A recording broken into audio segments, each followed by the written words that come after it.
ترى هل لنا عودة معاد لا إله إلا الله. Seorang suami adalah menasihati dengan perkataannya. Di tengah-tengah menasihati tadi, seorang laki-laki juga harus menjelaskan kepada suaminya, pada istrinya, bahwa khusus atau puri atau tidak taat kepada suami itu bisa menggugurkan kewajiban memberikan nafkah. Jadi ketika seorang istri ada tanda-tanda puri atau tanda-tanda taat kepada suami, maka gugurlah kewajiban nafkah bagi seorang suami. Artinya dia tidak wajib memberikan nafkah kepada istrinya, baik nafkah lahir maupun nafkah batin. Dan juga gugurlah membagi ini dalam ketika seorang suami punya 2 istri atau 3 istri atau suami yang lebih dari punya istri yang lebih daripada 1. Wadzalika bila hujrin wala durbin, dan memberikan mau'idhah tadi, memberikan nasihat tadi dengan perkataan yang lembut tadi itu tidak dibarengi dengan meninggalkan tempat tidurnya istri. Artinya ya tetap diwori ketika malam ya turu satu ranjang. Juga tidak dipukul, nggak boleh dipukul. Jadi langkah yang pertama tadi adalah dinasihati dengan perkataan yang baik. Di dalam nasihat tadi diselipkan bahwa nusus itu bisa menggugurkan kewajiban nafkah dan kewajiban membagi atau menggilir. Tidak dipukul, juga tidak ditinggalkan tempat tidurnya. Fa'ala tubdi udran autatu wa amajaran mina diwir udrin. Mungkin saja ketika dinasihati dengan perkataan yang baik tadi, dijelaskan bahwa khusus bisa menggugurkan nafkah, maka mungkin saja dia minta maaf kepada suaminya. Atau dia taubat atas apa yang pernah dia lakukan tadi. Wa istahabulan tin sunatake apa ayu dakira apa yen to mutur sapa si zauj lah maring zaujah maing barang bisa iki kang tetep dalam kitab Bukhari Muslim. Nikoli saking dawi Kanjeng Nabi sallallahu alaihi wasallam, ida batat ing dalam nalikane suwengi-wengi almar'atu sapa wong wadon hajiratan iku wong kang ngginggangi wong kang ninggal pirasa zaujiha ing eme bojo lanange imro'ah la'anat mongko nglanati ing imro'ah sapa malaikat sapa malaikat hatta tusbiha sehingga subuh sapa hatta tusbiha sehingga manding subuh sapa mar'ah. Dan juga di tengah-tengah menasihati kepada seorang istri ketika istrinya melihat ada tanda-tanda tidak taat kepada suami, di tengah-tengah menasihat tadi juga mengutip dawuhnya Rasulullah Shallallahu Alaihi Wasallam bahwa dawuhnya Rasulullah, seorang perempuan ketika di malam hari itu meninggalkan tempat tidurnya suami, nanti ingin turun ini juga, bikin turun mengenai lantai dalam keadaan muring-muring, bukan kok dalam keadaan enak-enakan, bukan, tapi dalam keadaan masa-masa di mana antara suami dan istri ini saling terjadi ketegangan. Maka la'anat hul malaika, la'anat hal malaikat. Maka seorang istri yang demikian itu dilaknat oleh para malaikat. Malaikat itu sama malaikat al-ardi. Dilaknat, didoakan, dijauhkan rahmatnya Allah dari orang tersebut. Sampai kapan? Sampai memancing. Akan suatu hadis jelaskan bahwa ketika seorang suami mengajak istrinya untuk tidur bersama, ternyata istrinya tidak mau, menolak, baik menolaknya dengan kasar atau dengan lembut, maka dia selama semalam itu pula dilaknat oleh malaikat semak dan malaikatul ardi. Sampai kapan? Sampai manjing subuh. Ini ada namanya karena apa? Karena besarnya haknya seorang suami terhadap istrinya tadi. Wa malan hadis di Tirmidzi kan tetap ing dalam kitab Tirmidzi qauli saking gawe Kanjeng Nabi sallallahu alaihi wasallam ayu ma'atin kawin dine wong wadon atap iku sapa Qur'an wa zaujuha hali utawi matat iku mati sapa Qur'an wa zaujuha hali utawi bujuran Qur'an iku wong kang ridoan saking marah dakhalat mongko manjing sapa imro'ah al-jannata ing swarga.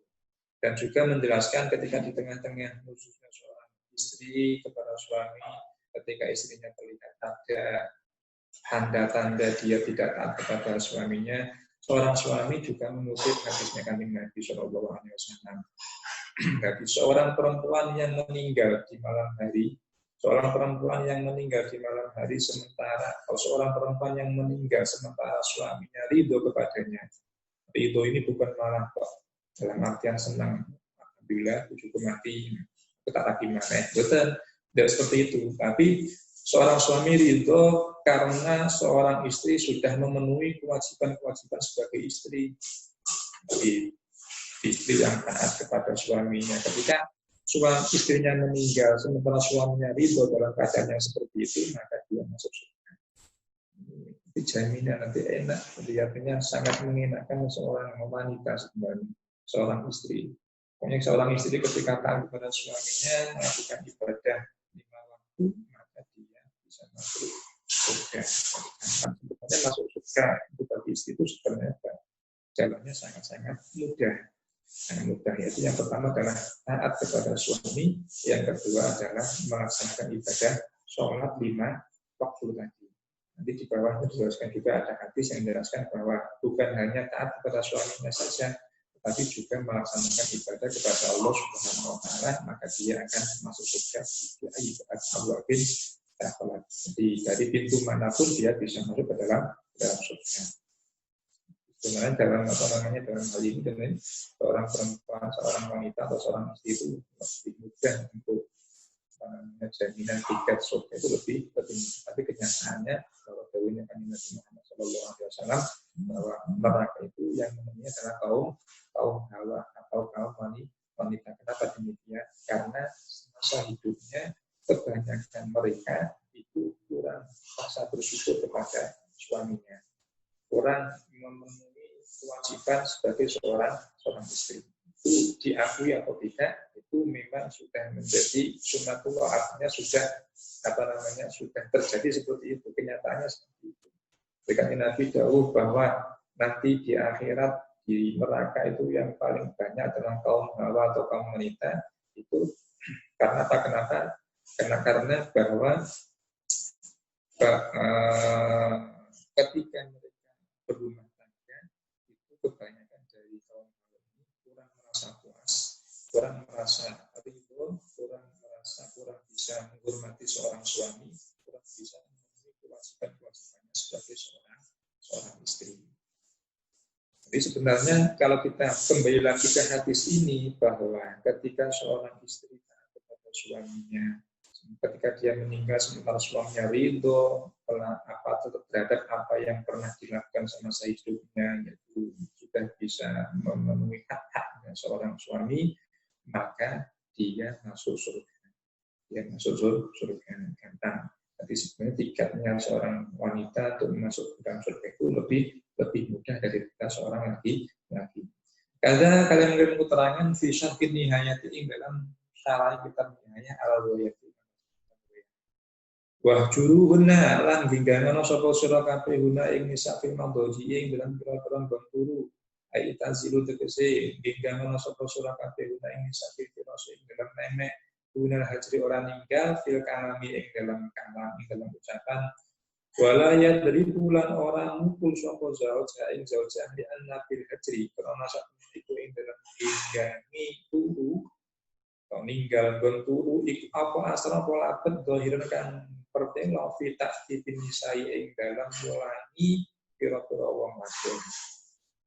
Setelah langkah yang pertama tadi, langkah pertama apa? Yaitu menasihati seorang wanita, seorang istri yang terlihat nusus, kelihatan dia tidak mentaati, tidak mentaati terhadap suaminya, tidak memenuhi haknya suami, maka langkah yang pertama bagi seorang suami tadi adalah menasihati.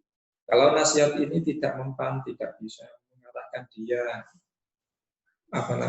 dalam kebaikan, mengarahkan seorang dalam kebaikan, maka langkah yang kedua adalah meninggalkan tempat tidurnya istri. Artinya tidak diwali dulu. Kalau malam ya tidur sendiri-sendiri. Seorang wanita, seorang istri berada di kasur, maka nanti ya suaminya entah di kursi atau di jugan atau di ruang tamu atau di tempat yang lain. Nah, tujuannya apa sih? Tujuannya untuk memberikan pengajaran kepada seorang istri sing biasa nih diwari turu, kemudian turu sendiri, kita akan merasakan tidak nyamannya ketika dia tidur dalam keadaan sendirian, tanpa dibarengi, tanpa ditemani oleh seorang suami. Dan hanya meninggalkan tempat tidurnya, tidak boleh meninggalkan, tidak diajak ngomong. Kalau dalam berkomunikasi dengan istri, tetap berkomunikasi, ya ngomong seperti biasa. Jadi berbicara, berkomunikasi dengan istri dengan biasa. Tapi dalam segi tempat tidur, dalam segi tidur itu dipisah. Ini kalau memang menasihatinya tadi belum bisa membuat istrinya menjadi kembali ke jalan yang baik. Wadribuhunna wadrikulan mukul sapa sira kabeh hunna ing nisa dorban kelawan mukul wae mubarikin kang ora nyatoni in afadala memai gaya apa dorbun atur in afadala memai gaya apa dorbu apa mukul wa illa lamun ora afada fala dorba ora mukul iku wujud wala ya juzulan ora menang apa dorbu apa mukul al waji ngatasi rai wal mahaliki lan pira-pira nggon kang bahayani nggon sing mematikan bal yadribu balik mukul sapa zaut darbat ta'ziri kelawan mukul nakzir darbat ta'ziri kelawan mukul ta'zir. Kemudian yang langkah yang ketiga, ketika seorang istri dalam keadaan khusus, dia nasihat suaminya tidak mempan, ditinggal turun, artinya turun di tempat tidurnya sendiri pun juga tidak mempan, artinya seorang istri tetap seperti itu, tidak mau taat kepada suaminya, atau dia tidak melaksanakan kewajiban sebagai seorang istri, maka langkah yang ketiga bagi seorang suami adalah idribna, yaitu memukul di tempat-tempat yang tidak mematikan dan juga memukul yang tidak melukai. Seperti apa tempat yang mematikan? Seperti halnya tengkuk atau dada, itu nggak boleh. Dan juga nggak boleh memukul wajah. Jadi yang dipukul dengan pakai sandal, lengannya, atau bahunya, atau tubuhnya, atau pahanya. Pokoknya tidak boleh memukul wajah. Yang kedua, tidak boleh memukul tempat-tempat mematikan seperti dada, seperti tengkuk, dan juga memukulnya tidak melukai. Kalau melukai, kalau berlebihan, ini yang tidak diperbolehkan. Diharamkan oleh syariat. Itu kalau bisa memberikan efek jera kepada seorang istri untuk kembali taat kepada suami. Tapi kalau tidak ada faedahnya, artinya ketika dinasihati atau dinasihati sudah mencukupi, ya dinasihati saja, nggak usah dipukul dan sebagainya. Walau la utawi kang luwih utama la utwi zauj al afli ngapura bi khilafi wali sofi lawan berbedane wali bukan sidik. Fal aula mongko utai kang luwih utama iku lahu kuduwe wali sofi adamul afi utai ora ning ngapura bi ana berbahu krana sakmene mukul sofi iku tidak dikrono mulangi tata krama iku maslahatun iku maslahah lahu kuduwe sofi. Wadar berrajuli utai mukuli wong lanang zaujatahu ing tujuane rajul iku maslahatun iku maslahah linafsihi kedue awak dhewe zauj.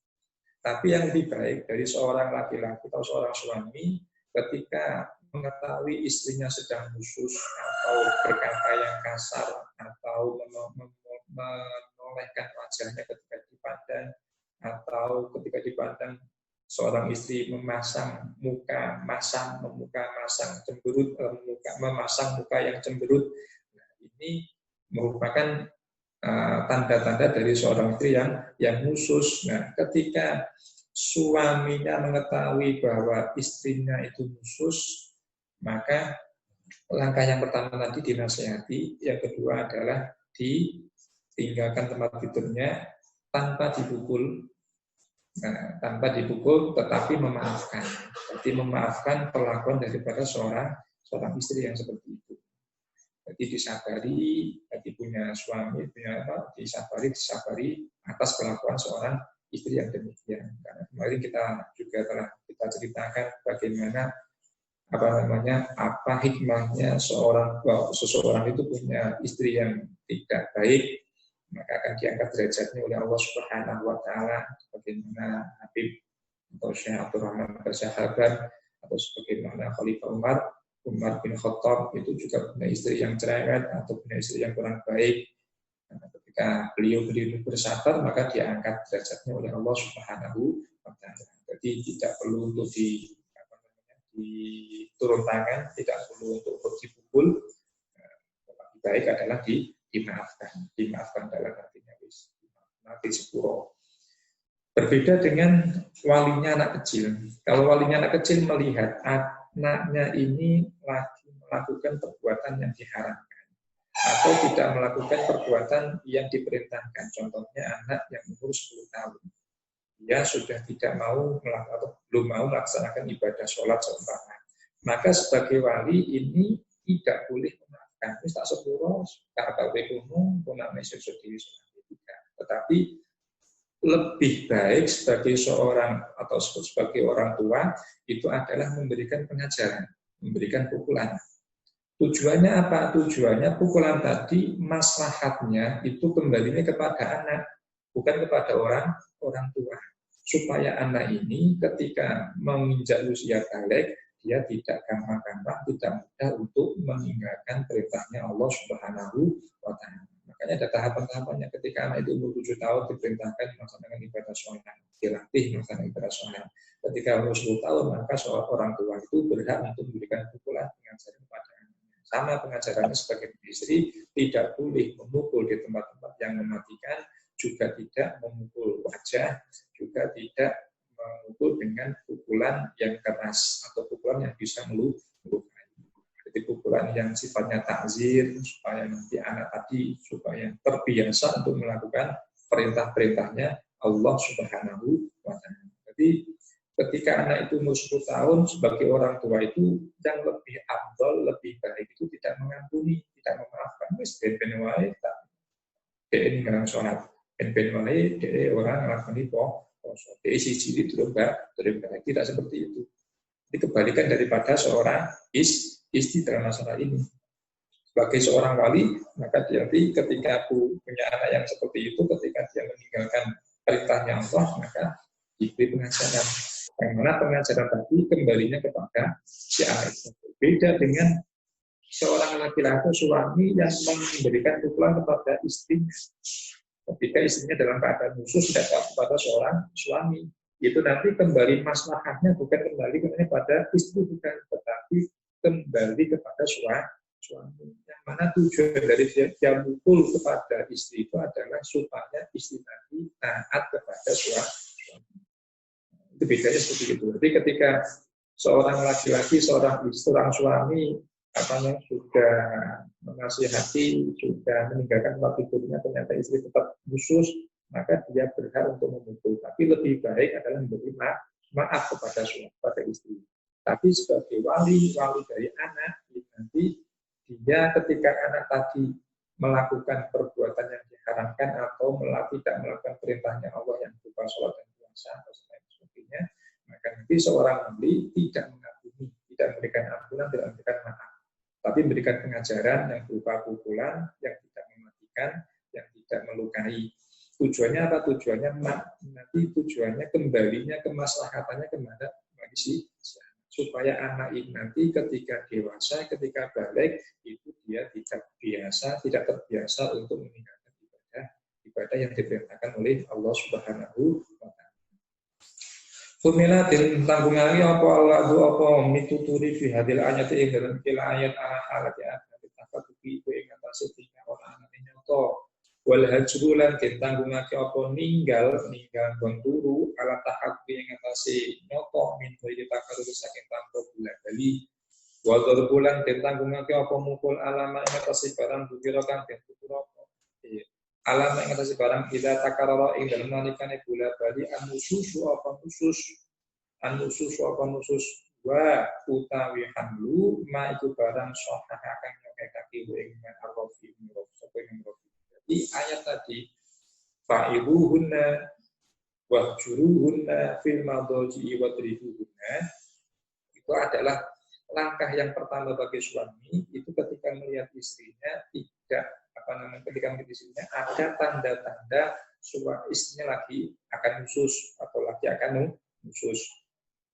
Kemudian langkah yang kedua, boleh meninggalkan tempat tidurnya istri ketika seorang istri nyata-nyata dalam keadaan nusus, tidak taat kepada suami, dan itu tidak berulang-ulang, hanya sekali, maka dia boleh meninggalkan tempat tidurnya istri, tidak ngawuri dulu. Kemudian yang ketiga, boleh memukul seorang istri kapan melihat istrinya dalam keadaan khusus dan itu sudah berulang-ulang. Ini yang ditafsir, yang menjadi pendapatnya Imam Rafi. Jadi ada tahapan-tahapan seorang suami itu boleh memberikan pengajaran kepada suami. Yang pertama menasihati, kalau nasihat nggak mempan maka ditinggalkan tempat tidurnya, tidak diawali dulu. Kemudian yang ketiga, kalau dia tidak mempan, masih mengulang-ulang hal yang sama, masih mengulang khususnya, maka boleh memberikan pengajaran dan pukulan yang tidak mematikan dan tidak melukai serta pukulan-pukulan yang ringan. Lakin sahah atau menyokehake sapa Nawawi jawaza darbi ing menangi mukul wa illam yatakamu senajan ora wali anusus apa nusus in afada lamun maidai ad-darbu apa mukul. Tapi beda pendapat dengan Nawawi. Kalau Nawawi ketika seorang perempuan atau seorang istri lagi nusus, meskipun hanya sekali dia nusus kepada suaminya, tidak taat kepada suaminya, maka menurut Imam Nawawi, selain seorang laki-laki diperbolehkan untuk meninggalkan tempat tidurnya istri, dia juga diperbolehkan untuk memberikan pengajaran kepada seorang istri. Ad-darbu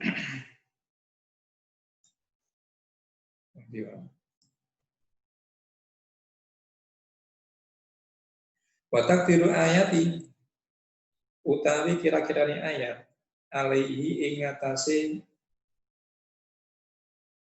darbu wallati takhafun nusuzahunna iku lafat wallati takhafun nusuzahunna. Walati utawi wadon takhafuna kang kuwatir sapa sira kabeh nusuzalna ing nususi ing ora taati alati fa in asasna mongko lamun nusus sapa alati tahjuruna mongko kalau sapa sira kabeh guna ing alati fil madoji ing pira-pira guru wadribu dalam kula sapa sira kabeh guna ing bisa alati amana takhafuna mongko tema takhafuna kene dene tenan iki ku tak lanuna lurus sapa sira kabeh wa kharaja lan kejaba bil ilmi kelawan ilmu bin nususi kelawan ngaluri bin nusus ma apa barang ida dhaharat ing dalem alikane pertelo amar dulu apa temeri nusus imma bi qaulin ana kalane kelawan ucapan kan sor kaya dene dadi sapa imro'ah sapa zaujah iku tujibu jawab sapa imro'ah ing zaud dikalami kelawan omongan khosyin kan kasar pada angkana ing dalam sausi atau ono apa jawab itu bilayin kelawan halus wa imma bi fi'lin ana kalane kelawan penggawean ka ayat sida kaya yang penuh sapa zaud min hasaking zaujah iradon ing mimo wa abusanan merengut kata talatufin ing dalam sausi halus watala patiwajinan ajiri peraupan watala patiwajinan ajiri peraupan fa'innahu mongko satemene zaud ya itu iku mituturi sapa zaud ing zaujah bila ajiri kelawan tanpa menang wa bila turbin lan kelawan tanpa pukul. Jadi ketika tampak tanda-tandanya nusus, tanda-tandanya seorang perempuan, seorang istri itu nusus tanda-tanda ini ada kalanya dengan ucapan seperti halnya ketika seorang istri tanyai oleh seorang suami maka dijawab dengan jawaban yang kasar, jawaban yang tidak menyenangkan. Maka tadi sudah enak-enakan sebelumnya ngomongnya halus-halusan, tetapi ketika jawabi dengan jawaban yang kasar. Ini adalah merupakan tanda-tanda dari seorang istri yang mau nusus. Atau tanda-tanda tadi bisa dilihat dengan perbuatannya seorang istri. Contohnya ketika dipandang maka dia membalikkan muka, dipandang oleh suaminya, maka seorang istri membalikan mukanya.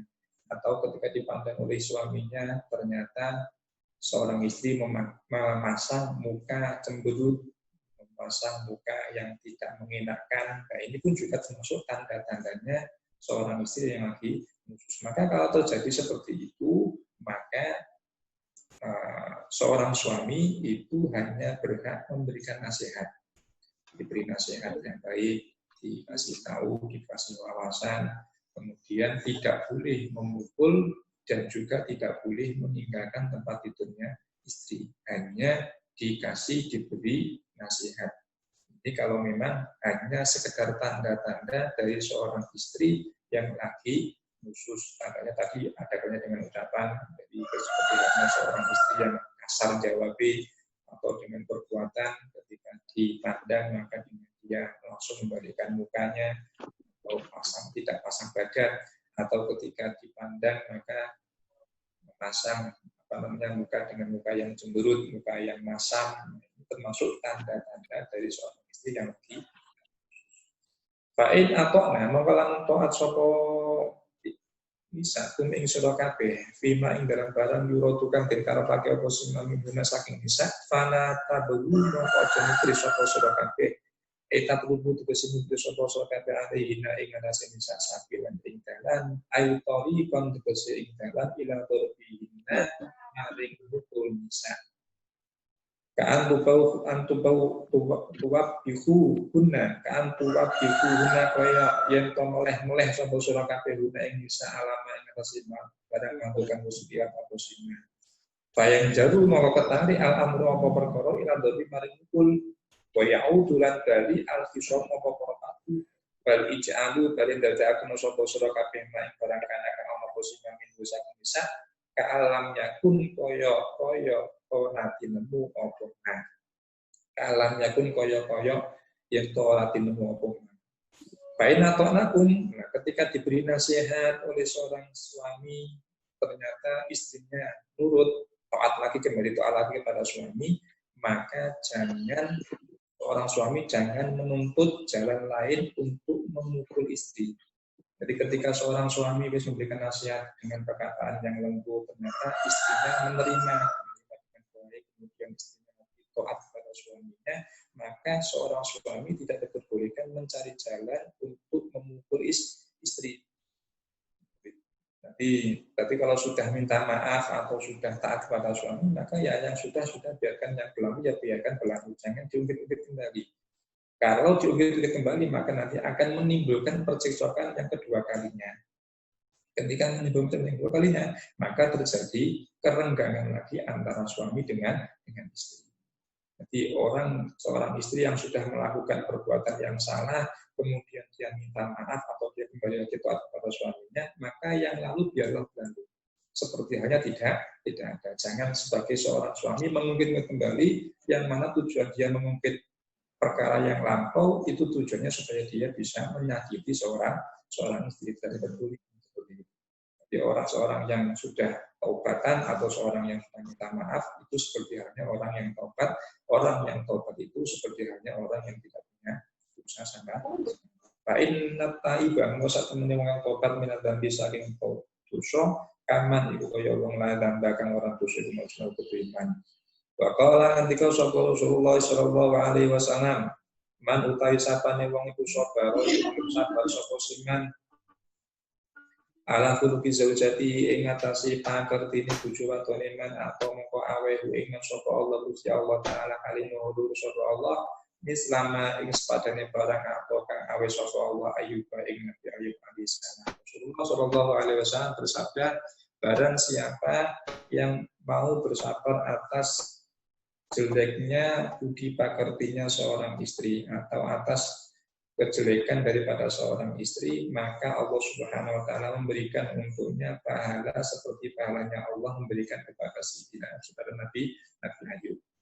Jadi orang itu kalau bersabar atas kejelekan daripada seorang istri atau seorang suami mau bersabar atas kejelekan daripada seorang istri, baik jelek dalam segi perilakunya atau dalam segi ucapannya, dia mau bersabar, maka diberi pahala oleh Allah sebagaimana Allah memberi pahala kepada Nabi Ayub. Bagaimana keterangan yang telah lalu lalu ketika Nabi Ayub diberi musibah oleh Allah, diberi diuji coba oleh Allah Subhanahu wa taala, beliau bersabar, maka ditinggikan derajatnya oleh Allah Subhanahu wa taala. Minal ajri bayani ganjaran wasabilan besi ganjaran. Waman utai sapane wong sabar belum sabar sapa simen ala qulubi zaujia ing atase pakertine tujuan keneman ala qulubi zaujia ing atase pakertine bojo lanang iman atau mongko awe ha ing man sapa Allah Gusti Allah taala alim Gusti Allah ajroman ing ganjarane wong kota kang mateni sapa simen bisa dibayu ing dalane Allah. Dan juga dawuhnya Kanjeng Nabi lagi, barang siapa yang mau bersabar atas kejelekan, atas perilaku buruknya seorang suami, ini adalah binisbah sebagai seorang istri, barang siapa yang mau bersabar atas perilaku buruknya seorang suami, maka oleh Allah diberi, maka Allah memberi untuknya pahala seperti orang yang berperang di jalan Allah Subhanahu wa taala. Jadi orang yang berperang di jalan Allah itu adalah mendapatkan pahala yang sangat-sangat besar. Apalagi dia mati syahid, artinya mati membela agamanya Allah, berperang dengan orang-orang kafir, maka dipastikan dia masuk surga. Bila hisabin wala adzabin, tanpa hisab, tanpa azab. Ini sama apabila seorang istri mau bersabar atas perilaku buruknya suami, disakiti, ya dia bersabar, dianiaya, dia yang sabar, maka dia diberi pahala seperti pahalanya orang yang berperang di jalan Allah Subhanahu wa taala. Waman utawi sapane wong ku dolamat iku kaya sapa siman zaujaha ing bujulan angin bakal lafat lan ngudi-ngudi sapa siman hu ing zaujaha ma ing barang layuti bukan ora kuat sapa se zaujaha wa adat lan ngarani sapa se man hu ing zaujaha lanat melaknati ing kan sapa malaikat rahmat sapa malaikat rahmat wa malaikatul adabi lan malaikat siksa. Dawuhnya lagi Nabi, barang siapa yang mendolimi terhadap suaminya, yang berbuat aniaya terhadap suaminya, mengharuskan suaminya bekerja yang tidak dia mampu, tidak dia kuasai, dan menyakiti suaminya. Jadi seorang istri yang yang nakal dengan dia menyakiti suaminya, baik perkataannya, dan dia memerintahkan suaminya bekerja yang lebih daripada kadar kemampuan seorang suami, maka wanita yang seperti itu dilaknat oleh malaikat rahmat dan juga dilaknat oleh malaikat. Artinya didoakan, dijauhkan rahmatnya Allah dari wanita tersebut. Seorang perempuan, seorang wanita harus tahu diri, artinya tahu kekuatan daripada seorang suami. Jangan menuntut hal yang berlebihan dari seorang suami. Kalau menuntut yang berlebihan yang mana seorang suami nggak mampu untuk melaksanakannya, maka jangan dilakukan. Karena kalau dilakukan, kalau dia menuntut terhadap suaminya sementara suaminya nggak mampu untuk melakukannya, maka dia akan dilaknat, doakan dijauhkan rahmatnya Allah dari dia oleh malaikat rahmat dan oleh malaikat. Wa man utai sapane wong sabarat punya bari sapa simen ala aliyati zaujia ing atase oleh nglarani bojo lanang iman atau mongko awe ha ing sapa Allah Gusti Allah taala alim ulul Gusti Allah sawa asyata ing ganjarane Siti Asyah wa Maryam lan ganjarane Siti Maryam binti Imran kang dadi putrine Imran Barang siapa seorang istri yang mau bersabar atas perilaku buruknya seorang suami, maka Allah Subhanahu wa taala memberikan untuknya pahala seperti pahalanya Siti Asyah dan pahalanya Siti Maryam. Siti Asyah kemarin adalah istrinya Firaun yang mana dia yang mana dia beriman kepada Nabi Musa kemudian dihukum mati. Sebelum dia mati sudah dicabut nyawanya oleh Allah Subhanahu wa taala, baru dijatuhi batu besar. Nah, ini kalau orang itu mau bersabar atas perilaku buruknya seorang suami, maka dia diberi pahala seperti pahala Siti Asiyah dan pahalanya Siti Maryam. Kada hari kaya mengkonon keterangan fil Jawahiri ing dalam kitab Jawahir li Samarqandi kedui Samarqandi. Pakala ngendika sapa Rasulullah sallallahu alaihi wasallam ayu mamraatin utawi dinti dawang wadon mata iku mati sapa imro'ah wa zawjuha ali utawi bojo lanang imro'ah an saking imro'ah radin iku wong kang ridho dakhalat mongko manjing sapa imro'ah al jannata ing swarga ai ma'asabiqina tegese sumertane pira-pira wong kang dingin ai ma'at ya at ityaniha tegese sumertane oleh nglakoni mar'ah bibagiyatil ma'murati kelawan sekiranya pira-pira kang den perintah wa tajan bil manhiyati lan ngetui pira-pira perkara kang den larang. Rasulullah sallallahu alaihi wasallam juga bersabda, seorang wanita yang meninggal kemudian suaminya dalam keadaan ridho kepadanya, sama dengan hadis yang di atas. Seorang wanita yang meninggal kemudian sementara suaminya dalam keadaan ridho kepadanya, maka dia masuk surga. Jadi bukan hanya ridho, bukan hanya senang, bukan hanya ridho itu bukan kok malah senang ditinggal mati bojone bukan, mungkin kawin lagi bukan seperti itu maksudnya. Maksudnya ridho atas seorang istri yang semasa hidupnya dia sudah memenuhi kewajiban-kewajibannya kepada seorang suami.